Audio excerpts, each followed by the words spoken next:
Lord Latimer's Ladies by Margaret E. Schmidt and Dan McLaughlin.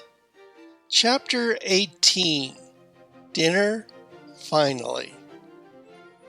When the dinner party stepped through the door to the dining room, both Brian and Alice forgot their differences and shared a look of mutual surprise as the full force of 19th century grandeur struck them.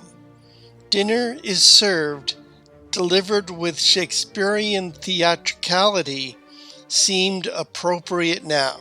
The first course was already laid out in gleaming display. There seemed to be more than enough for 5 people, but their sojourn into the realms of the kitchen had already informed the siblings that the cook was anxious to impress their guests. She had certainly no difficulty impressing Brian and Alice. There was roast duck, partridges braised in butter, pork chops, a rack of lamb, which Alice had thought was just a figure of speech, a fish surrounded by breaded oysters, and a bowl of green salad. If that weren't enough, there were 2 vast tureens of soup available, 1 broth and 1 chowder.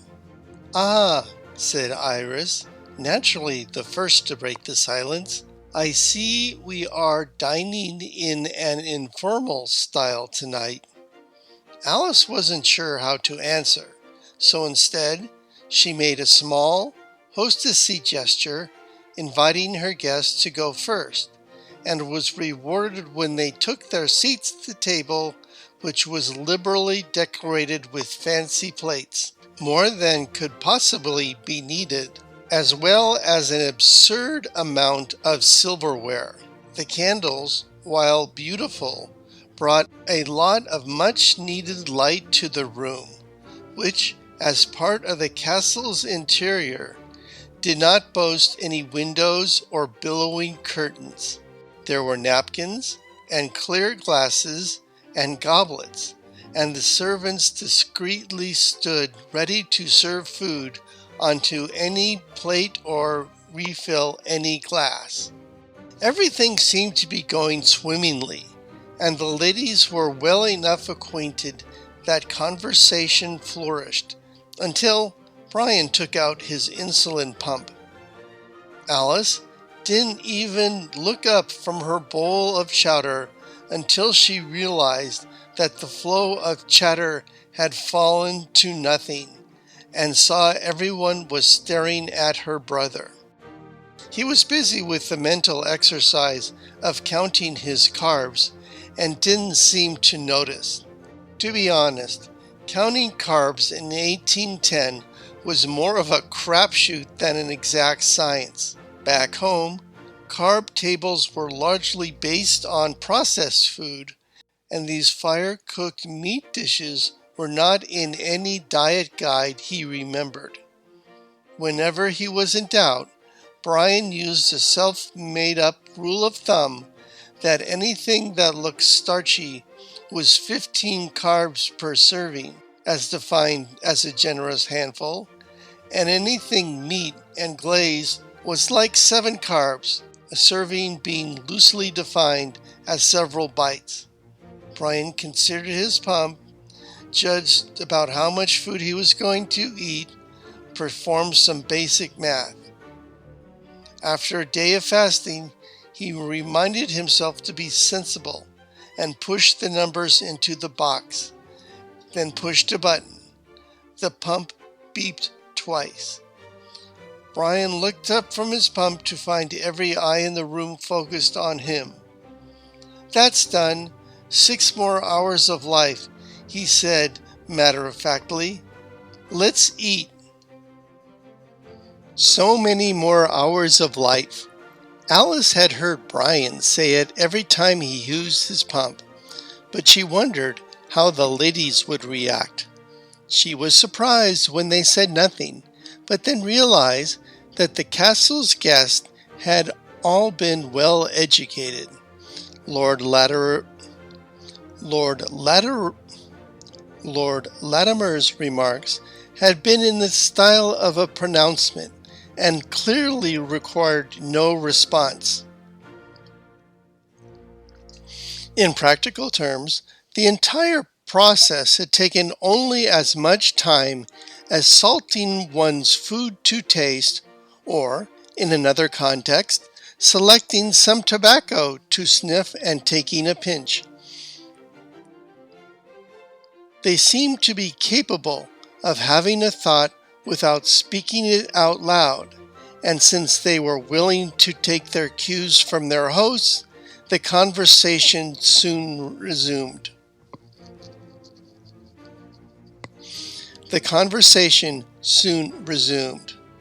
Even the servants said nothing, but glancing at them, Alice guessed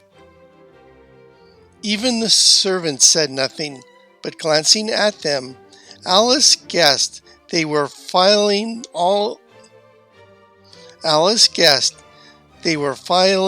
this all away as more strange Latimer stuff to be described at great length below stairs. Iris, well versed in all social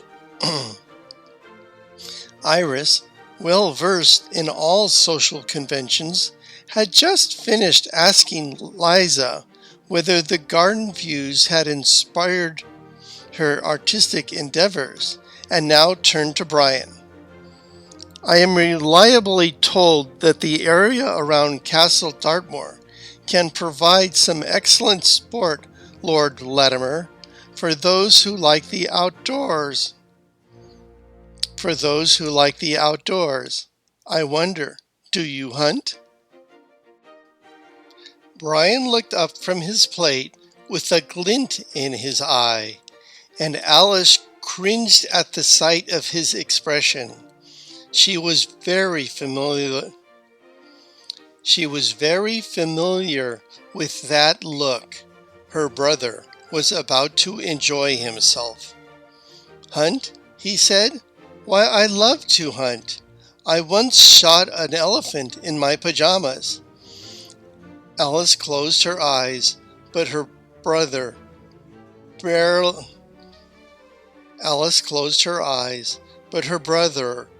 barreling right past Demon Theater into the comedy zone, was unstoppable.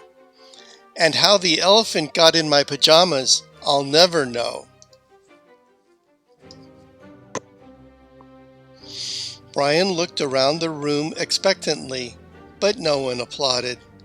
Lady Iris was looking blankly at him as she worked it out. Lenora looked wary.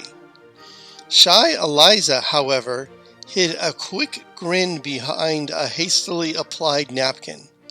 With the joy of finding someone with a like sense of humor, she said, "My lord, did you hear that Roberts fell off a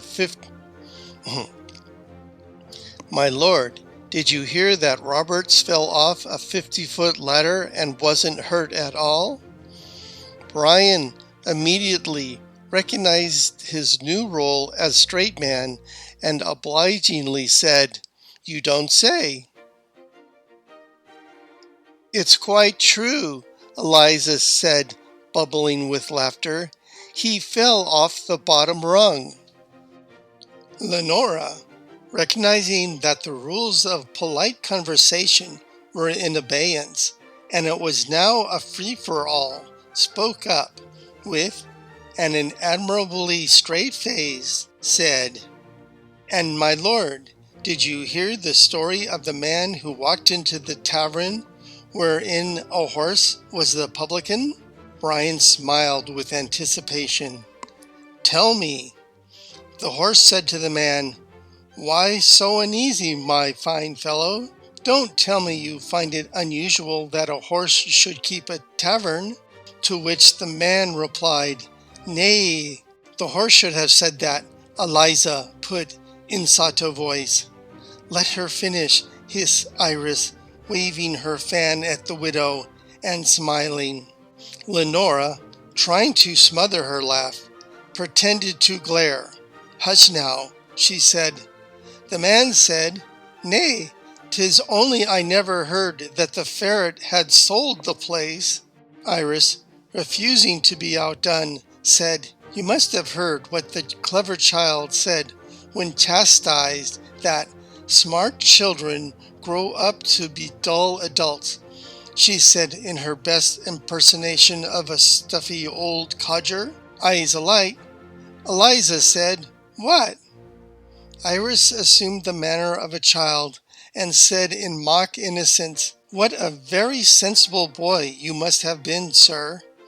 The ladies and Brian erupted in laughter and light applause. Alice wondered what she had done to deserve this, and would apologize to someone to make it all stop, but had to admit that it was a pleasure to see the ladies felt free to indulge in humor that was not ordinarily suitable for women of their station at such an occasion. Whether this was because they felt Brian was mad, and so his opinion didn't matter, or because they felt comfortable in his company, was a moot point. They were having fun, and Alice, normally the hostess, felt it behooved her to go with the flow. The parade of dreadful puns lasted through the second and third courses, and if some of the servants, Mrs. Downs for one, seemed to disapprove of the horrible jokes, Alice saw that others were working hard to hide grins at some of the most outrageous ones.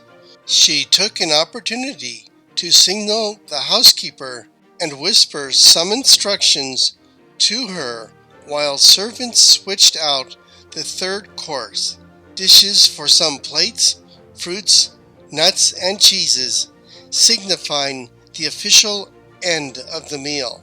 "I hope you don't mind," Alice said in a brief lull while the jokesters were trying to recall their favorite punchlines, "but since we are being so informal, I asked Mrs. Downs to have the desserts set up in the music room. My brother doesn't care much for sweets, and we could enjoy them on our own while he makes the most of as many cigars and glasses of brandy as he cares to enjoy."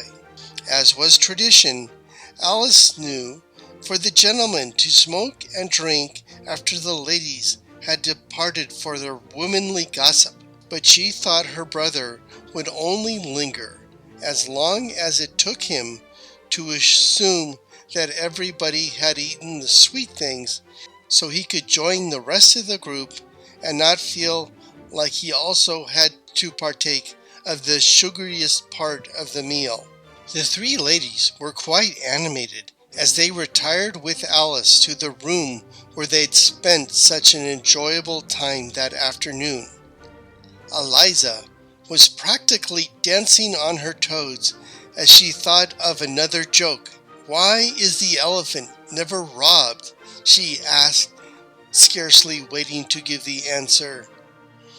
"Pray tell me, why is the elephant never robbed?" repeated Lenora obediently. "Because he always carries his trunk before him," Eliza beamed, "rather than behind him. Don't you see?" she hastened to explain. That sally was meant with much merriment by the other two women, and a gentle forbearance by Alice. It seems that the ladies were in fine spirits, and Brian had been a hit, or at least his jokes had been. "Your brother seemed to be relatively sound in mind tonight," said Lenora with a smile. "Thank you for noticing his sanity," Alice replied. "He definitely seemed to have his wits about him." "Oh, I know," interrupted Eliza, who was obviously making up for a lifetime of merely reading and thinking of jokes like this. "What is orange and sounds like a parrot?" Her eyes danced. "Carrot," she giggled. "Will Lord Latimer be joining us shortly?" asked Lady Iris. not so casually setting herself up at the harp in case somebody should happen to ask her to show off one of her ladylike skills. I should like to tell him how much we admired his entertaining conversation during supper. Alice put in an effort not to roll her eyes. Brian doesn't care for drinks and cigars, so unless he gets lost along the way, he'll probably be joining us in just a few minutes, so you can congratulate him yourself, if you like. I thought it would be more of a challenge, but he was quite willing to dust off his company manners. I am normally very dull at parties, confessed Eliza, but I quite enjoyed myself tonight. I honestly did not expect to find his sense of humor quite so popular, Alice said, but she had learned a valuable lesson. No one person could withstand an avalanche of people determined to pun, and the best thing to do beneath such an onslaught was to grin and bear it.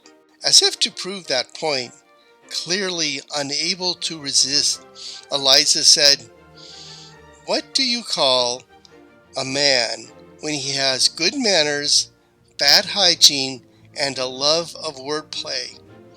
She paused only a moment. "A pungent." The ladies laughed, and the shy punstress allowed herself to preen a little. "At any rate," said Alice, "as I said earlier, this morning is honestly the most off balance I have ever seen my brother. But if I were to be fair, I think he was still reeling in shock." "Some men are just boys at heart," said Lenora knowledgeably, with a trace of a smile. Like a teacher's favorite student, Eliza followed Alice's conversational lead. "So you still hold by your story of having traveled here from another time?" she asked. "Much as I enjoyed hearing your music this afternoon and our time here this evening, I wouldn't be honest if I pretended to believe such a story." "It's what happened," Alice said, "whether you believe it or not." Eliza lifted her chin a little. "I asked your brother to give me some proof of his claims, and he failed miserably. He sang of rabbits and Mexico." Alice sighed. "Well, I said he told you the truth about where we came from. I didn't say he was the 20th century trivia champion of Orange County." "But it can't be true," protested Lady Iris. "When he told me the same thing, I thought it was all a game."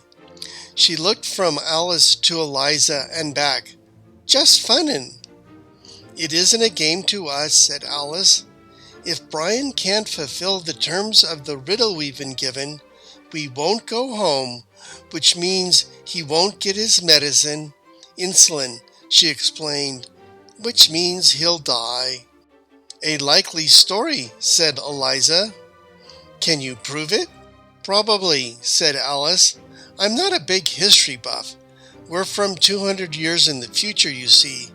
But my idiot brother is carrying a device on him that works on electricity, a battery, that is attached to his body and counts down the units of medicine still left before he's in danger. That's what he was fiddling with before eating." She gave a sudden rueful smile. "I'm glad he didn't show it to you at breakfast. Probably the last thing any of you needed was for the same man shouting melodrama at you to start taking off his shirt and saying he wanted to show you something." The ladies were startled into laughter, along with a few blushes and sidelong glances. "Well," said Lady Iris in a way that made it clear she knew was being risque, but was willing to give it a try in the company of friends, "maybe not the very last thing." The answering twitters told the socialite she had gauged the mood of the room correctly.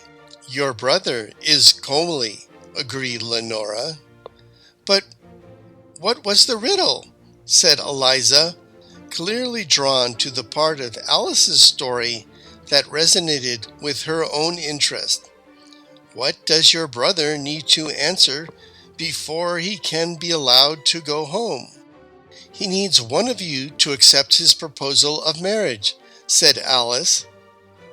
As a joke, it fell flat. The silence of the room was almost deafening.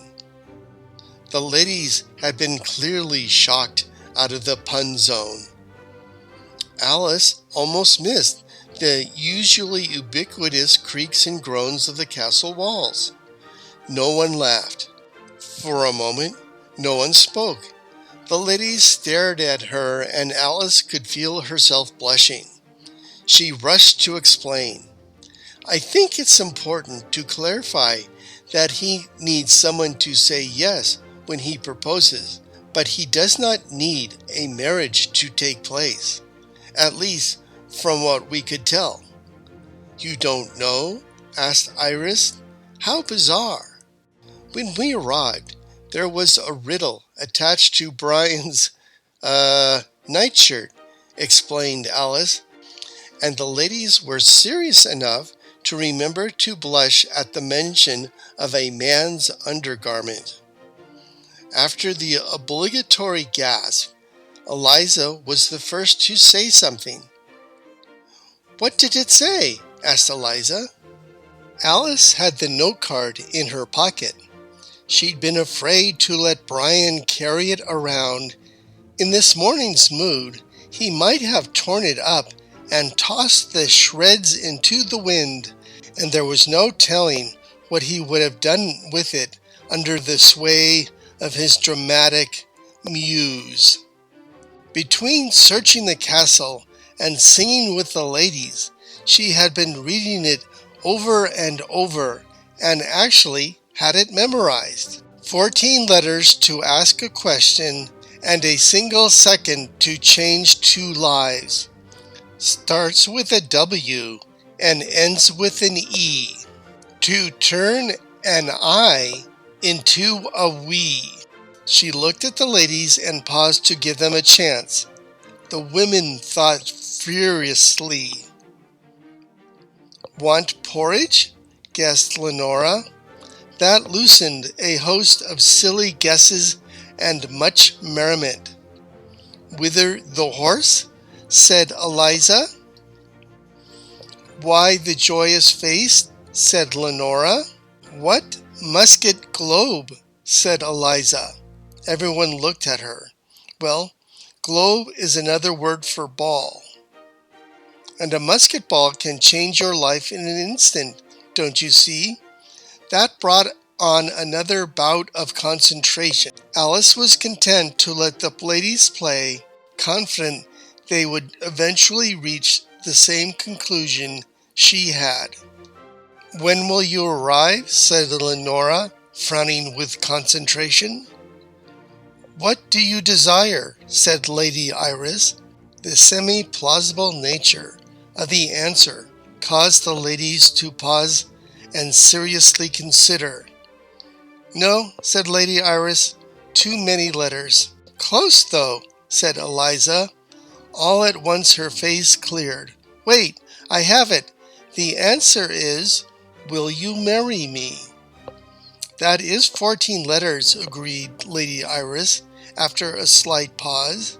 Alice had known it right away, because they'd just been at their cousin's wedding, and that riddle had actually been part of the best man's toast, and in several wedding toasts before that Alice had been to. She suspected it was on the internet someplace. As it turns out, there was a bit more to it than that. Alice turned the card over and read, You must charm one of ladies 3 to accept the strictures of matrimony, or your time and home you'll never see. There's no way to avoid this or flee. Suitable maids of appropriate class to propose a bond of lifelong last. Get just one fair damsel to say yes, and back to your former life you'll be blessed. My brother and you ladies are the only eligible people here in the castle, she concluded. So that's why we think he has to be the one to ask the question, and one of you has to say yes. But in spite of the strictures of matrimony and the lifelong last pieces, I don't see why any of you would have to go through this ceremony. Everything seems to hinge on the question and answer part. Lady Iris took the note card out of Alice's hand. Whoever wrote this, poetry is clearly not his forte, she said dismissively. Eliza snatched the paper from her hand and began to study it closely, intrigued by the puzzle presented. Perhaps there is another answer, she ventured. If there is, I hope you can find it, said Alice. So one of us says yes, said Lenora. Then what? Then, said Alice, probably at the stroke of midnight, like some fairy tale, we'll be whisked away at last to our own time, and you three will never have to see us again. The room was silent as the ladies digested this. After a moment, Eliza said, will you have the opportunity to write down some other riddles from your time for us before you go? End of Chapter 18 of Lord Latimer's Ladies, written by Margaret Elin Schmidt and Dan McLaughlin, and read by Dan McLaughlin.